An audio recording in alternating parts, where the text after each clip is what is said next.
All righty. No intro music today. That's right. We're here at the Cigar King at the World Tryouts for the London Ballet. And as you can hear behind us, we got about 30 people. Here we go. Sharon Devon is about to do her triple-chet.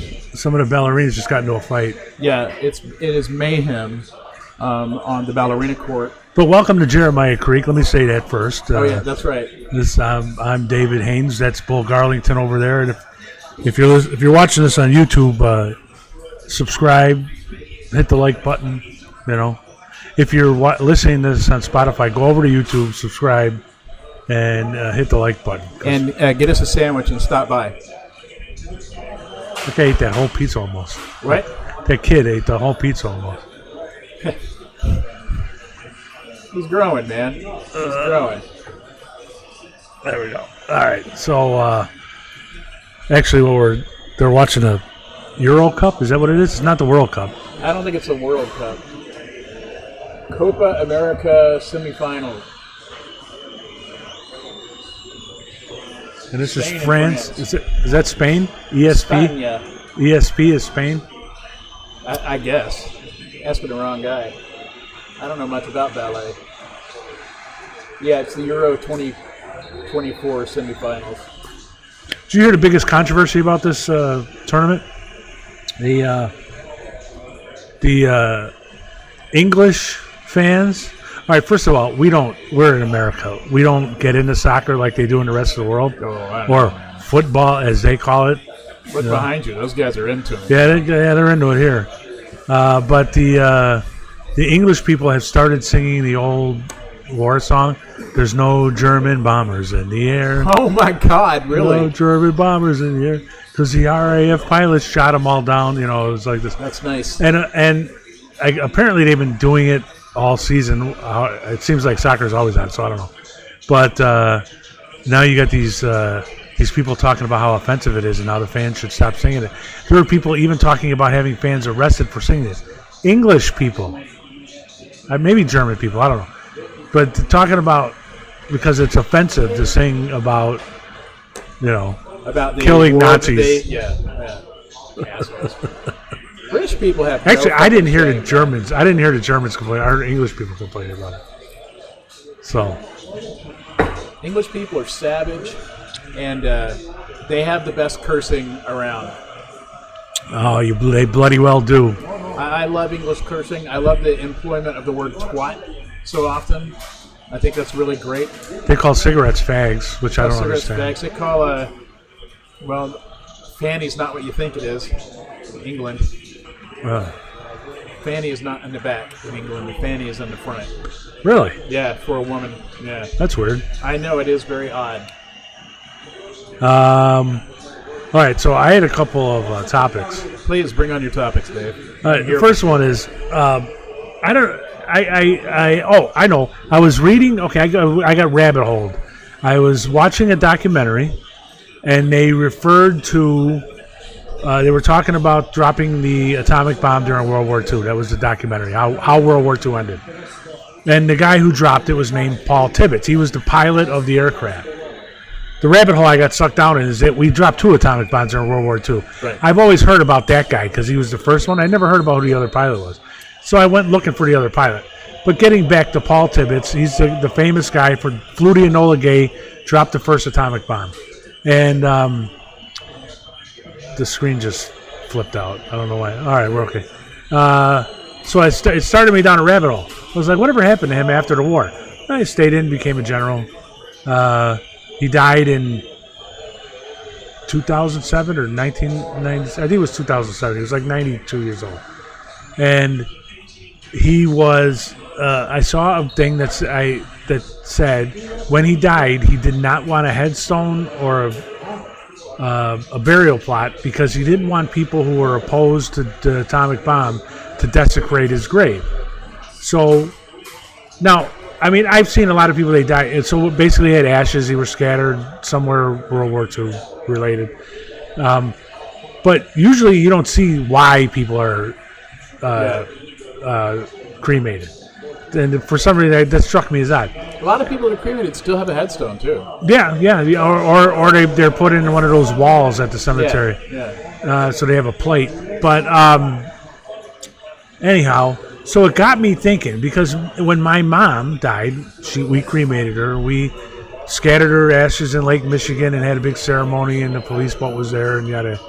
And I have that marked on my Google Maps. And actually, when we've been out on Lake Michigan, we've gone back to visit that spot. But there's no headstone. There's no marker. Yeah. Only me and my sisters know where it's at. And so it struck me. I'm like, what we ought to do? There ought to be an online cemetery, a virtual cemetery where people who have their ashes scattered, their loved ones, when they do it, can put a longitude, latitude, and basically create a virtual headstone.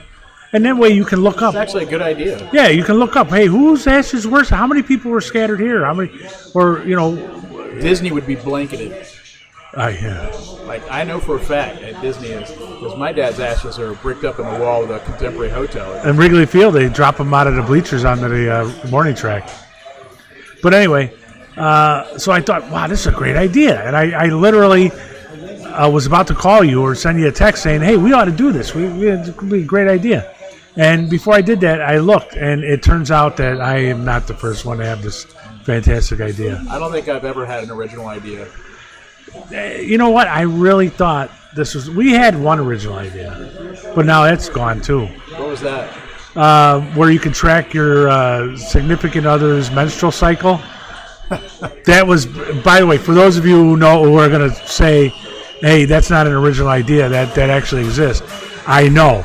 We had the idea way back when the internet was new, and we had sketched it all out, and we had figured out how to monetize it. Time you to send flowers. We're going to partner with FTD. Yeah, and I remember standing in the aisle going, we ought to get cross marketing with these different pads and ice cream companies. And we had all kinds of ideas.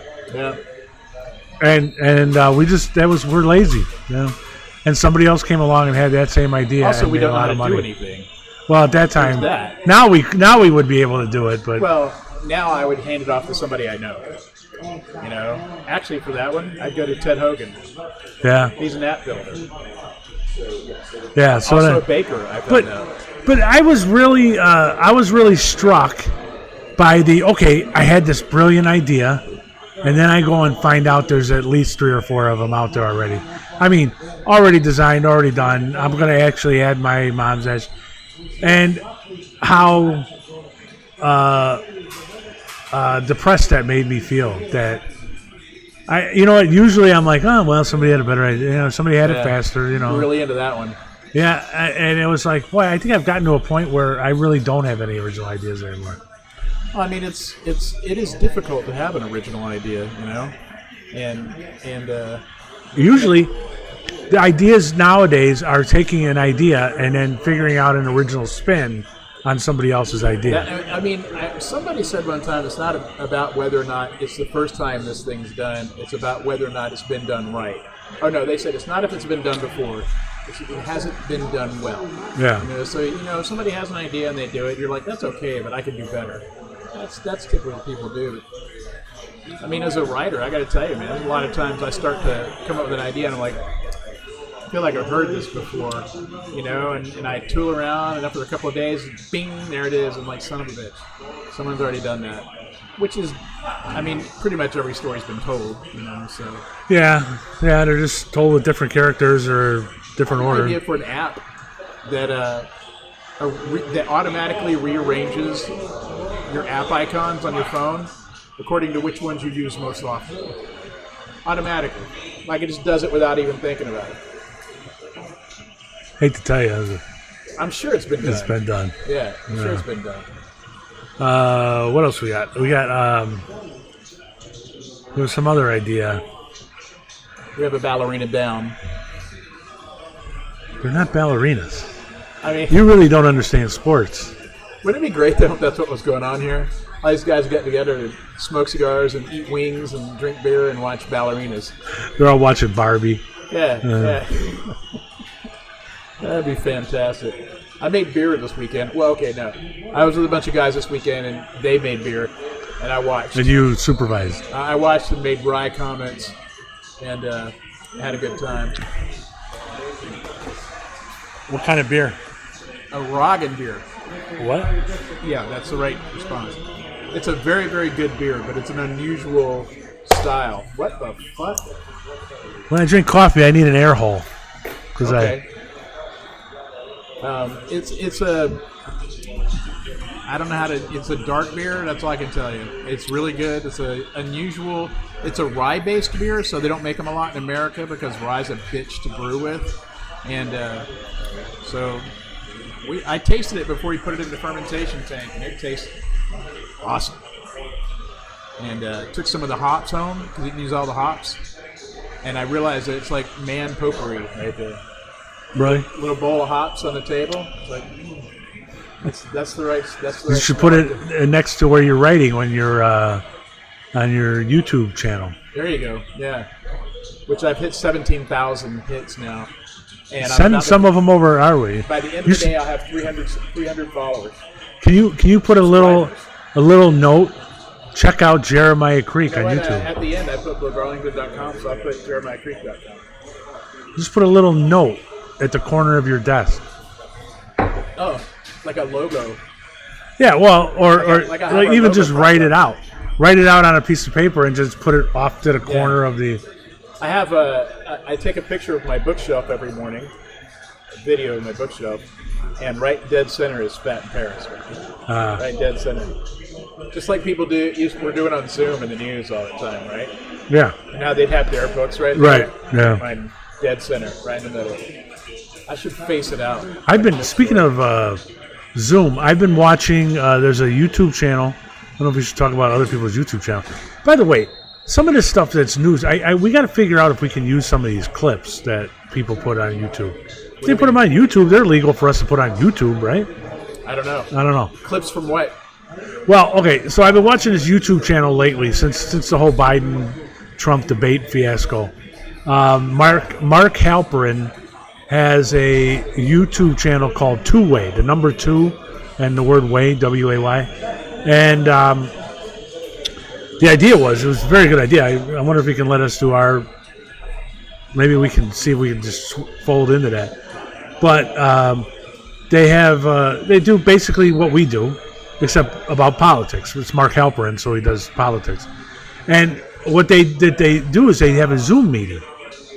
And so he comes on and he mutes everybody, but he has his monologue, I guess you would say. He does everything he wants to talk about, lays out. Right now, it's all about the Biden, whether Biden's going to stay in the race or get out. And he talks about what he's reporting, what his sources are telling him, and this and that. And then he starts asking questions, and some of the people on these calls, like he'll ask two dopes like me or you are also on the call, and we can ask questions. Like he calls on you, but you also have people like Jill Abramson was on there the other day, John Podhoretz from Commentary Magazine and whatever else he does was on there.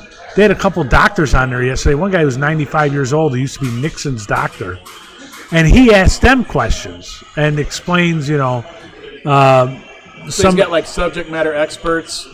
Well, yeah, but it's also like it was kind of cool because especially the doctors. I don't know about any of the media figures like Jill Abramson and John Podhoretz and I think Paul Begala. I'm not sure who else was on there, but the doctors, it does seem like they're on there because they jumped in on Zoom and he knows who they are. So then he asked them a question like he didn't know they were going to be there. It seems like. Some of the other people, it seems like he knows that they're going to be there, or... So what, does he just send out the link and you can show up if you want to? How do you get the link? Well, you get Two Way has a website, and it tells you when the next one is, and it gives you a link. And I assume it's the... So there must be somebody curating who gets to actually be seen and everything. Maybe, or maybe it's the first 100 people. I don't know how Zoom works as far as that goes, but... But it was pretty. It's pretty interesting listening to some of the political stuff in that format. I think it's a cool format. And so anyway, so he has the subject matter experts that he asks questions of or asks them to chime in, and then he'll just have whoever is on a Zoom call. You can raise your hand, and if he sees you raise your hand, and he goes, well, ask a question of whoever, and or make a statement. And he always asks where you at, who'd you vote for before, who do you plan on voting for now, and just to kind of get. And it's all. I mean, you got Trump voters, you got Biden voters, you got people who. One guy was talking about RFK and how he can win, which I don't understand. I think RFK is going to do a lot better right now, but I don't think he's going to. You can't win if you're not on the ballots enough to cover 270 electoral votes. I mean, it just can't. He's going to vote for that guy. He's insane.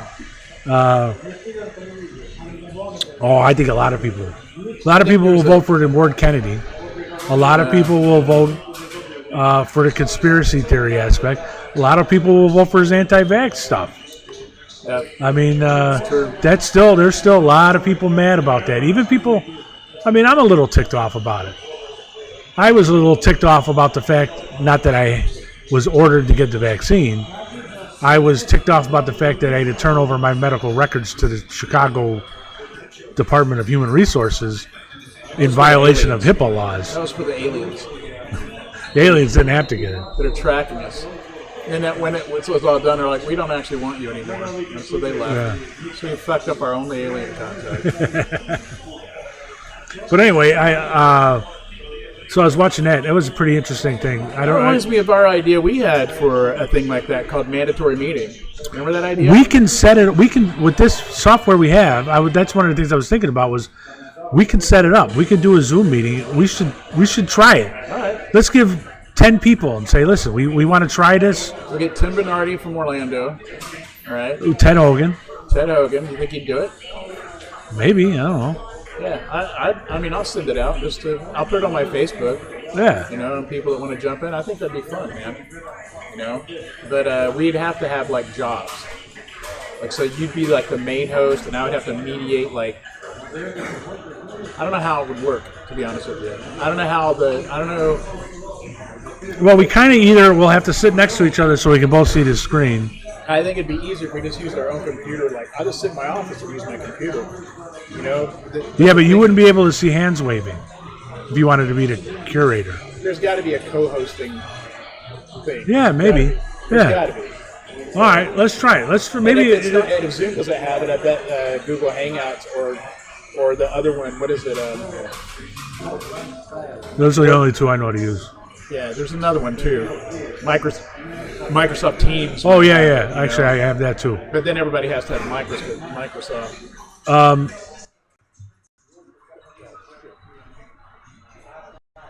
I just sorry about that. I knocked out a microphone, but it's back on. All right, so well, you know what? Why don't you want to see if we can do it? I'm going down to Tennessee this weekend. We could try a sort of a fake podcast on Saturday or something. Probably isn't a problem for me. Saturday or Sunday. We can call it church. Let's do it on Sunday. Going to see Tony Ski's band on Saturday. At where, Landmark? No, Schiller Woods Grove. Oh, that's going to be a nice party. Yeah. I was going to go, but I'll be out of town. But Sunday, if you're in Chicago, go to Schiller. No, it's Schiller Woods. Grove number 2 at noon, and you can see Mind Block. So yeah, I can do Sunday though, or Friday night. So this will be the first year that you're going to drive up from Tennessee for a fish camp. Let's do it on Sunday, and we'll do it. We'll call it Jeremiah Creek Church. Jeremiah Creek Revival. I love it. They're great, man. All right, we'll set it up. So if you're listening, listen again. We're going to try a Zoom meeting on Sunday. I'm bringing down stuff from the garage. For those I'm moving soon. Boy, I'll tell you, this stress of this is hitting me harder than I thought it would. Yeah. Because I mean, we basically have done everything we can, but my wife keeps thinking of things we can do, and then any problem now becomes magnified. A couple of my lights don't work, so I'm trying to get an electrician out to figure out why. TaskRabbit, baby. Really? I love TaskRabbit. Yeah. For an so electrician? Yeah, I just had one come in and change. I had a faulty light switch, and he came in and changed it. You need to be aware of how fast they can work sometimes, because I paid this guy for an hour and it took him 15 minutes to do this. Worth it, whatever. Yeah. But if I had thought about it, I would have had 2 jobs for him. But I hired that guy on TaskRabbit to move all my shit in the garage. Yeah. It was great. I didn't do a thing. I sat at my desk the whole time.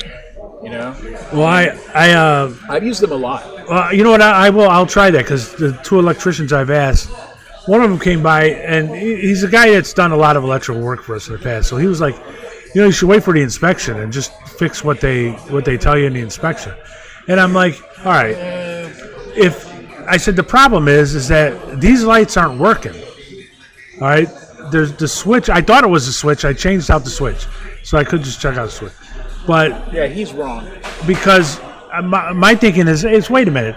If somebody comes in, they're going to be able to tell that these lights aren't working. Then they say, well, if those lights aren't working, let's look to see what else is wrong. Yeah, I mean, if their first thought, if this guy's showing the house and he doesn't even have lights working, there's got to be a lot more problems. So, yeah, your electrician is wrong. Hire that from TaskRabbit and have him come over and fix it. So that was one. And then I got a buddy who's an electrician, but he works on big jobs, and I asked him, look, you can come over and figure out what the hell's wrong so that I don't have to pay somebody who wants to dig through the ceiling and shit. Yeah. I'd appreciate it, and I can't get him to come over. Well, I mean, you know what? There's not enough electricians right now. Yeah. There's not enough skilled labor of any kind right now. Right. And here's the thing that this may be the first time this has happened since maybe World War II, but as the older generation retires and fades out, it's not just that they're losing experience in people, they're losing knowledge. Because a lot of the stuff is taught in the trades on the job. I mean, you go to trade school and they teach you a lot. They're good. Yeah. But there's a lot of stuff you can only learn on the job. I'm sure it's true for cops and stuff too. Being on the job teaches you things that school could never teach you. And if you are an apprentice working for a master, whether it's a plumber, an electrician, or a tinsmith or whatever, they're going to teach you little tips and tricks, and they're going to share their knowledge and everything, and it is incredibly valuable. These guys are disappearing, so you're going to have people coming onto the job. The only experience they have, the only source of knowledge they have is trade school, which is fine, but frankly, it's not enough. Right. I agree with all that, but fortunately, it doesn't help me with my problem. So if we can circle back to me. Circle back to Dave. I'm TaskRabbit that shit, man. I'll do it. But anyway, the whole point I brought that up is just because these problems are magnified now. Because now we have people coming in and looking at the house. Yeah. And I was telling you before we started recording, I said my thing had been, we are not in a big, huge rush to sell this house. We timed it out, even after we move, even if we left it on the market for a few months, we'd be okay. But here's the thing. We put it on the market. There was no other houses around really that are for sale, or none that are as inexpensive as ours. I like the way I could phrase that, inexpensive as ours. I think housing prices are crazy, but they are crazy. But ours is the cheapest in the neighborhood. And we thought, when we got ready, that we would have a legitimate problem. We put it on the market July 1st. Now, the way they told us is that once you get an offer, you accept an offer, the closing date, the most you can stretch that out is 45 days. We were terrified that we were going to get an offer in the first 15 days. Well, that does happen around our part of town. Right. And that we were going to either have to make a deal or figure out what to do until we were ready to move at the end of August. Now, it's been a week, and I'm like, I don't think we're going to get any offers. Yeah. Although we had a young couple come in and look, and they stood out in front of the house for a while talking to their real estate agent. I could see them on the Ring camera, but I couldn't hear what they were saying. And it seemed like they were thinking about it, but you got to pay your neighbors to wait till someone's standing there and go out and like walk their dog or something like that and go, oh my God, are you guys looking at Dave's house? I love this place. Yeah. They're such good people. I saw this woman come while I was watching the Ring camera, watching them on there. This woman comes walking up. All right, I have one crazy neighbor. She lives all the way at the other end of the block, and I don't have to deal with her unless, for whatever reason, she's out walking around without her medicine. And I was over at my neighbor's house recently, who lives a couple doors down from her, and noticed she's off her meds. She's crazy. Yeah. And she was screaming at the kids running around, And so I see this woman walking as they're out there talking, and I thought it was her. And I was like, oh, God, if she flips out. But it wasn't. Full of demons. The house is full of demons. It wasn't her. So, but I thought, that'd be cool if one of the neighbors is out. Oh, yeah, you look at this great neighborhood, Sure, man. Well, you guys are right next to that school, that Catholic school, and a bakery. It's a great church. Place. Yeah, we got. It's a good area. Really close to the highway. It's too bad that grocery store closed. It'll reopen eventually. It's been 2 years now. Yeah, somebody will buy it. I remember going in there and talking to the owners and stuff, and when they were getting ready to close, we went there the last few days. They gave away like aprons from the back. I love shopping there. I know, me too. And I remember telling the guy, I said, I got to tell you, I'm really going to miss you guys. This is the first place that all of our kids, the first place we allowed them to go by themselves. Oh, yeah. Hey, you want to run over to the store and get a can of whatever, beans or... Yeah, because it was really safe walk for them. It was, no busy streets. You only had to cross one street, and you walk right past the church. And I told the guy, I said, well, we have a lot of memories you being here. And, so that is one of the places where, and my kids probably don't even pay. What? They don't care. No. But I do. Kids. I do. I remember my son when the first time we let him go over to my mom's house. At the time, my mom lived south of the expressway, basically one street over, but south of the expressway from where we lived. So you had to. So for him, he was on his bike. He had to go down. Like by Vaughn's. Down by Vaughn's, cross over the expressway, which is there's a walkway, and then a couple blocks over, and then a couple blocks up. And not a big thing. The Northwest Highway was the only busy street, but there's always high school kids just hang out in that walkway. You never know. Yeah. Plus, you never know what I remember the first time he wanted to do that, and we let him do it. And as soon as he was out of sight, I jumped in the car. And I followed him. Wow. Oh, he never found. Yeah, he never figured out I was there. You're a good dad. I have a crazy neighbor, and he is really beginning to get on my nerves. And he does a lot of crazy things. He's the guy that vacuums his lawn. Really? Takes a shop back out and vacuums the lawn. Yeah, I don't understand it. Oh, my neighbor did it. I understood why. He did it for a couple years, but he couldn't figure it out. Why? Well, we got a tree that drops all these little seedlings on. And if you don't, you can. There's a couple different ways you can deal with it. My way is mowing my lawn more often when this happens. Yeah. And as they dry, the lawnmower will suck them up. Yeah. But if they're not dry, if it rains or whatever, they start to stink. And if you don't get them up in enough time, they start to grow those tree of heavens, which means you have to mow your lawn that same every couple of days for the next month, because otherwise they'll take root. He never seems to stop mowing his lawn. He always seems to be out there mowing his lawn or vacuuming his lawn.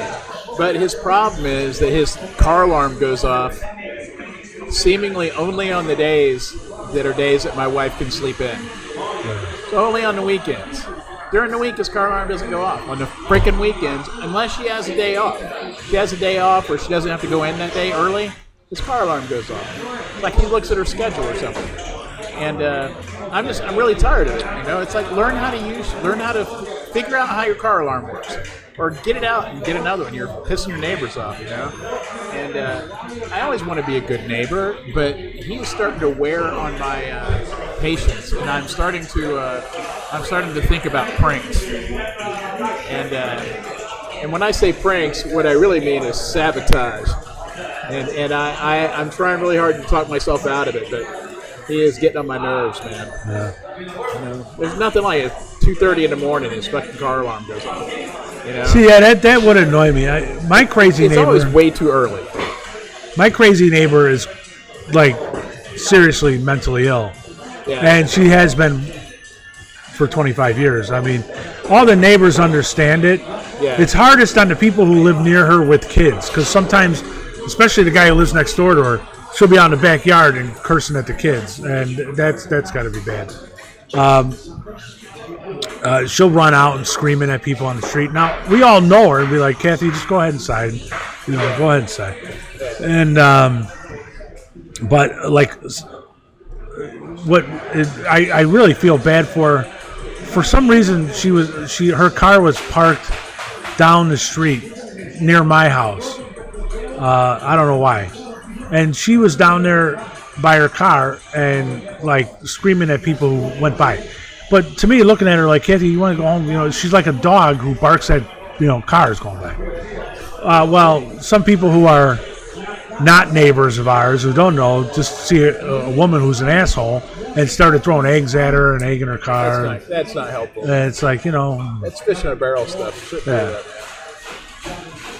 No. What if we're somebody's crazy neighbor? You know? I mean, I think everything I do is perfectly normal, but maybe there's something I do that drives one of my neighbors out of their fucking tree and I don't know about it. You know? Yeah. I mean, I know I've started, for years, I've parked in a very annoying way because my immediate neighbor has like a mental condition about backing her car out of the driveway. I sit at my desk and I can see her when she gets in her car. And I can look right into her car while she's getting ready to back up. And every single time she is cussing a blue streak and like yelling about backing up. Because it Not about your car? No. Well, if my car is within sight, even if it's not close, but if it's in sight, she'll lose her shit. And eventually, like, her husband will come over and go, hey, can you move your car? And I found, it's like, you know what? It's not, I could be a dick about it, but I don't need to be. So I just parked exactly in the middle of my property, right? So you can't park in front or behind me. Yeah. So I've wasted a parking space in our neighborhood. But I don't really care that much because I park forward because my wife has to get out past the fire hydrant.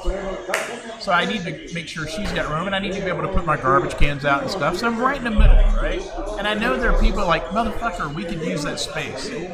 But my idea is, go get your own house. Yeah. You know, there's 8 people in your house with cars. Fuck off. Go get your own house, man. I had a neighbor who's now long dead, but he, when we were younger, and this is back when when my youngest was a baby or whatever, he came up to me one time and he said, I mean, we generally, all my neighbors park in front of our own house. I live near the end of a block.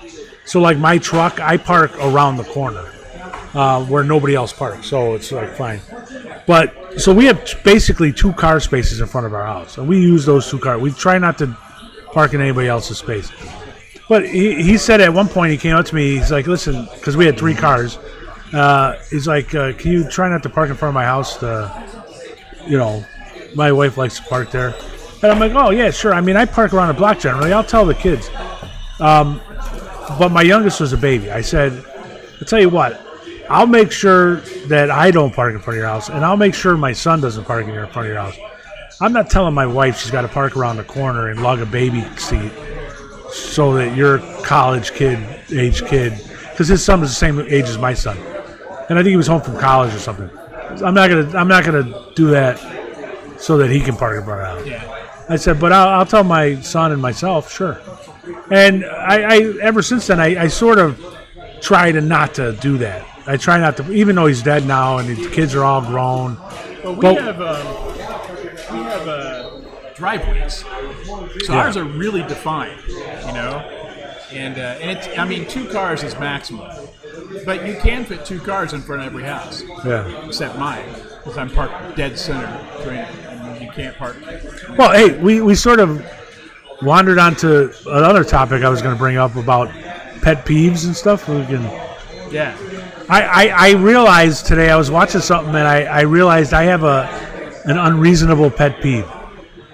And I never really thought about it. It's just something that always bothered me for 5 minutes and then it goes away and then until the next time I do. I was watching this television show where somebody said something and then it said no pun intended. All right, it was like I forgot the exact example, but you know how people say something that they realize is a pun and they say no pun intended. Yeah. All right, whenever I see that in a movie or a television show, it bothers the shit out of me. I don't know why. Is it because you think it's lazy writing because they didn't have to do that? Well, it's scripted. It's scripted. Yeah, it's because it's scripted. Yeah. It's like you didn't make this up. You read something off of a script. Therefore, the pun was intended. Yeah. So, but they're only reading what the writers wrote. Right. I understand that, and it's not that it's lazy writing. It's just that it is lazy writing because why would they have to say no pun intended if you could write anything you want, you could write a better line. True. And there's or you could just be like another character would be like, and then go on.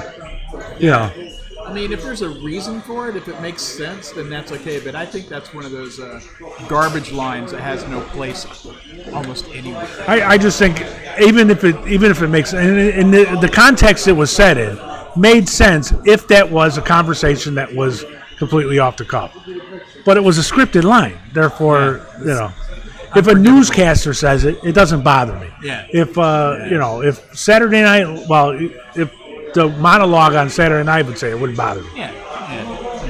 Although even then, those are all scripted too, right? Yeah, and it's a comedy show, so your puns should be intended. Yeah.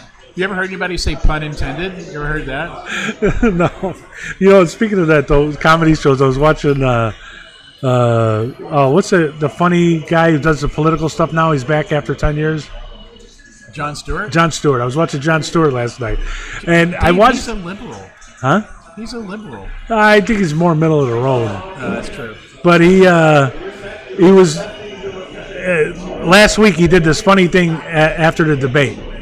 Where he was just like, this can't be real life that we've gotten to this point where these two fucking idiots are the ones who and he tried to tear up his script and he couldn't. Now I don't know if it was it seemed at that time that it was that he was supposed to tear his script and that he for whatever, because he grabbed like a thick stack and he couldn't do it. And so yesterday I was watching him again and he was making jokes about it, trying to tear up the script and not being able to. Eventually, he only took one page and tore it up, and then it was able to. And he said, what do we make these scripts on? Why do we print these scripts on such material? And what was really funny is because now we have 4K TVs, you can see what's written on his script. Oh, wow. And there's nothing. Oh, yeah. It's scribbles. Blank pages. It's just that's his scribbles. It's his scribble. Where it looks like he's writing stuff, he's just scribbling stuff. And I'm like, well, I wonder why is it just? Does he have cards? I mean, I know he's not saying this stuff because teleprompter. Yeah, he's got a teleprompter because a lot of it's off the cuff though. He's that kind of comedian. Yeah, but clearly, like he would get interrupted by applauses or laugh, and then pick up right where he left off. So clearly, some of it is. Well, and they rehearse the show too. Yeah. I like that show a lot. I think that they're pretty. I think they're pretty even about skewering people. Jon Stewart is, yeah, I think so. And although not always, I mean, Jordan Klemperer definitely has an agenda. It's pretty funny. But he does cherry pick, like you've always said. Yeah. Like the redneck that's actually chewing on a weed to talk to him. Yeah, so that was you have any other unusual pet peeves? I'm really tired of vomiting on television. I'm tired of it. We don't need it anymore. But it seems to me like every fucking show I watch, somebody throws up right at the camera. And it's like, I don't really need to see that. I know why. I'm trying to remember. I just saw that on some show. It's like it's always unnecessary, and it's like I know why they do it, all right? They do it because that's a way to show like gritty realism, all right? You just don't need it. It's gross. Yeah. And it's so overdone, okay, here's my actual pet peeve, the walk away, right? So there'll be two characters on the screen. One will go, well, John, I don't know how we're gonna rob this bank. And then the other character goes, well, maybe that's something you should have thought of. Then he turns and walks away, right? They do that all the time, and I'm like, where's he going? Like, that never happens to me. You never say anything to me and stare at me for a second and then walk away. That never fucking happens, right? And I'm like, why do they do what? And they do it even in really good shows, really good movies. They fucking do it. I'm like, this is fucking stupid. I want to see one where the guy says a thing and just stands there, right? And like, there's silence, but he just stands there. He's like, what? You know? It's so dumb. You know, actually, I noticed another pet peeve that I recently noticed, and I know I saw this on a TikTok or something. There's a black female judge who does child support. Yeah. And the whole thing is child support and custody and stuff like that. Yeah. And usually I like watching them because it makes my life seem so much better. Yeah. Than these idiots. But it's like, I don't know how you can. Basically, she does exactly the same thing. I don't know how to get people to go on this show when you can look at all her past shows and realize, yeah, you're going to get fucked if you go on this show. Yeah. But anyway, I was watching the show one time, and this is the first time I ever noticed anybody doing it. Since I've seen this, I have noticed it all the time among these younger generation idiots. I'm sorry. For all you Gen Z, you're an idiot. All you millennials, you're not all idiots, but Gen Z, you're idiots.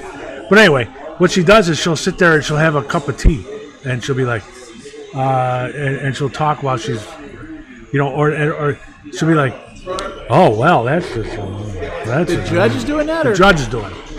And she did it one time where she kept picking it up like she was going to take a sip, and then she would make some parenthetical remark, and then, oh, wow, that's wonder if that's on purpose. I didn't think I was going to drink this much tea. There is a meme called Sips Tea, right? And since then, I've seems to have noticed it all the time. Now, in most shows or most times where I see it, it's only once. Yeah. And I think the reason why I noticed it when she did it was because she did it like 5 times in literally one paragraph worth of words. It's all vodka. It's all vodka. But have you noticed, is that a thing that maybe I don't watch those shows, but my wife does, so I'll ask her if she notices it. I've noticed it in some scripted shows, too.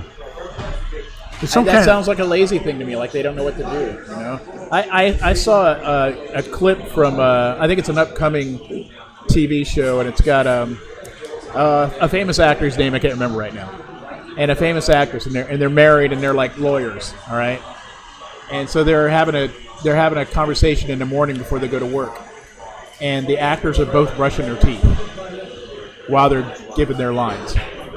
And I'm like, and it goes on forever. Like the whole scene, they're walking around their room, brushing their teeth while they're talking to each other. And I'm like, this is one of those things where I think it's lazy acting, because that makes it seem realistic.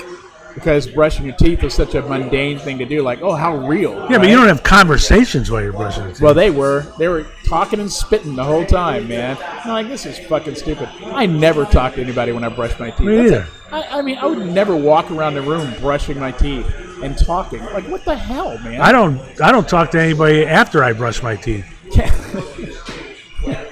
Because I have to take my teeth out to do it. But, it reminds me of that movie Eyes Wide Shut. This is the first time I ever saw it. I haven't seen it since either, so thank God this didn't catch on. Where Tom Cruise and Nicole Kidman are getting ready to do something, and they have a scene where Nicole Kidman is sitting on a toilet talking. Oh yeah, they do that in 40 something, or it's a movie where they're 40. It's a comedy, and like the husband goes in the bathroom while the wife is sitting on the toilet. There's no fucking way I would do that. Or that your wife would let you. Yeah, right. My wife would not let me. You know, if I tried to come in, she'd be like, "Fuck off." And she locks the door when she's in there anyway. So I understand the point of what they were doing in that movie. It was amazing. It was the first movie that I can remember where nudity was not sexy, and I think that was like the first scene or first couple scenes of the movie, and it set the tone for that. It was like, I think the whole point of it was to make this is not supposed to be sexy. Yeah, it was aggressive sexuality. Yeah. And I mean, I understood it, but I didn't. It's the only time. I don't know. It kind of ruined Nicole Kidman for me. I don't know why anybody watches her anyway. Here's the thing that happens in my family that I actually don't understand. That is, everyone else in my family locks the door when they're in the bathroom. I do. Really? Yeah. I lock the door when I go to the bathroom with my wife. When it's just me and my wife. Wait, let me put it this way. I lock the door when I'm going number 2. I just don't want anybody to walk in and. Yeah. Who's gonna walk in? Like, when does it really happen? You know? Actually, it's never happened. Yeah, it's never happened. No one's ever walked in on me. I walked in on my son on vacation one time, you know, because it was one of those bathrooms that's like the shower has its own door, you know, and so I kind of figured that door was shut. It was not. Yeah. And I thought he was gonna split in two, trying to jump and turn around at the same time. But I mean, no one's ever walked in on me. My cat tried to get in one time when I was going to the bathroom. That's about it. I don't get it. But I don't know, like, what do they think is going to happen? Well, people walk into the bathroom when I'm in the shower. That's ridiculous. To get something or whatever. That's ridiculous. They can wait. As a matter of fact, it's one of the reasons it drives me nuts about my wife, because my wife doesn't completely shut the door, which during the summertime is fine, but in the wintertime, it lets this cold breeze in. Drives me nuts. You mean when she comes in to get something and leaves? Yeah. I'm like, ma'am, wait. I'm in here. Wait, but I never shut the door. I don't get it, man. I don't know why anybody would have to come in the bathroom while I'm taking a shower. What in the fuck is so important that you got to come in? Oh, yeah. You know? Well, your kids never did. Well, you know what? We only had one bathroom on the main floor. The other bathroom is downstairs. We had that forever. Yeah. We had one in the main floor and a half bathroom upstairs and a half bathroom in the basement. So we had a full bath in the basement. No one was using the basement bathroom. Right. That's fucking spider heaven. You don't want to go in there. Like whoever had the bedroom down there in our house would use that. Well, bedroom. yeah. But now we have a great bathroom in the basement. It's fantastic. But and you know what? Here's the weird thing. My son won't use it. He comes upstairs to go to the bathroom. I'm like, I don't understand that at all, man. I don't understand people at all. All right. Do we have any other topics? I think you should talk about the incredible gift that I got you. Oh, okay. Tell me what it is. I didn't even look at it. So, first of all, the pen is a Jim Howe 9110, right? It's gigantic. That you can fit a regular fountain pen inside. You can use this as a. Does it vibrate? Yeah, it's kind of like a marital aid style pen. It unscrews, by the way. Don't try to pull it apart. Yeah. And my wife could use this and probably would be more happy with it. And it holds an enormous amount of ink. All right. Really? Yeah. Just almost a whole bottle. It holds a ton of ink. You won't run out of ink forever. And then, and speaking of the ink, I got you. Hey, how you doing, Elizabeth? I got you Diamine Oxblood Red. Everything's red. You'll notice. Ink. This is the ink that I use. And then the notebook is an A5. It's a Stalogy notebook. It's beautiful Japanese paper. It's one of the most popular notebooks for people that use fountain pens. Can you detach the pages? I don't know. I've never had one. Can I write letters and stuff? Probably. I imagine you can. So I can't tell because it's all in Japanese. It's all in Japanese. But you're talking about writing. How do you feel? How do you feel? Here you go. Okay, so check it out. It comes apart right here. All right, and it's got its plunger thing, and you dip it into the ink, and then you turn it, and it sucks all the ink up like that. All right, and that's how you do it. And look how much ink it holds. It holds a huge amount of ink. I bought a black one for you initially, and when it came, I was like, oh fuck no, I'm taking that. It's such a good pen, and I'm loving it, man. That is a great pen. Well, thank you. Yeah, you're welcome. I will try it out tonight. I think you'll really like writing with a fountain pen. And do you have to? Okay, let's get into fountain. Let's do it. It's time for fountain pen talk. Do you have to hold it a certain way? Yeah, it's just like a regular pen. I mean, you can accidentally turn the nib the wrong way, but you'll know immediately that you've done that. All right. But it's just like a regular pen. Well, wait. All right. Let me see if I can hold this up to the camera. All right. So you can see the nib. So it should be a is the nib supposed to be like that, or is it supposed to be like that? Oh, it's the other way. Yeah. So the metal should be straight up. All right. Yeah. So this should be facing up. Yeah. This should be facing towards you. Right. All right. And other than that, you don't really. There are fountain pen nibs that are specialized that you have to hold your hand a certain way, like a stub nib or a flex pen, but that's just a regular medium nib. When I was younger, I tried to learn to write in calligraphy, and I realized after a few minutes that I write really bad, so that didn't work. You know, Tony does. Tony Lipinski, he writes beautifully. Really? He writes. All right, it's like let me. How do you say this? He writes like a rock and roll font. It's like it almost looks. It's not calligraphy. It almost looks like when you see letters spray painted by a really good tagger, where they look artistic and not. Yeah, you should have him check it out. That out. Well, I'm going to see him Saturday, so. Yeah, it's one weird thing about Tony that I've always been impressed with. It's like, well, it is writing on that paper with that pen is going to be a unique experience for you at first, because it is. I don't write much anymore. It's a really well. That's why I got it for you.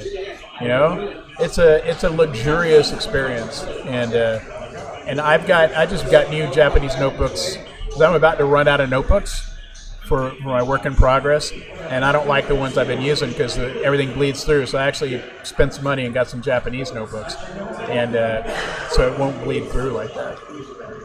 All right.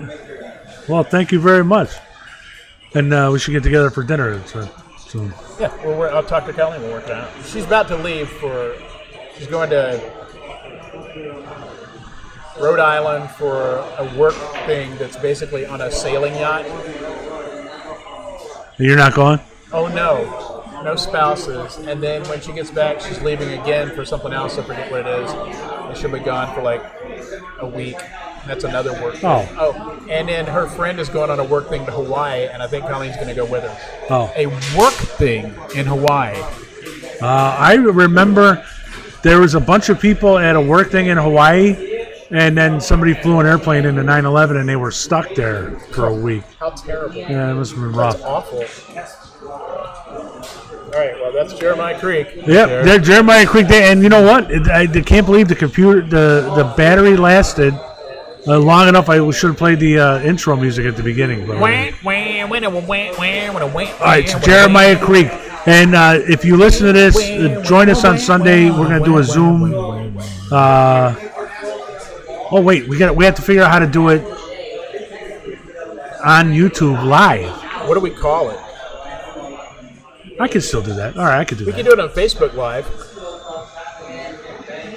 Yeah. I don't know. We'll figure that out. We'll figure it out. Yeah. All right. So thank you for joining us on Jeremiah Creek. Oh, wait. Let me go back to the logo. I always forget to close it. The logo.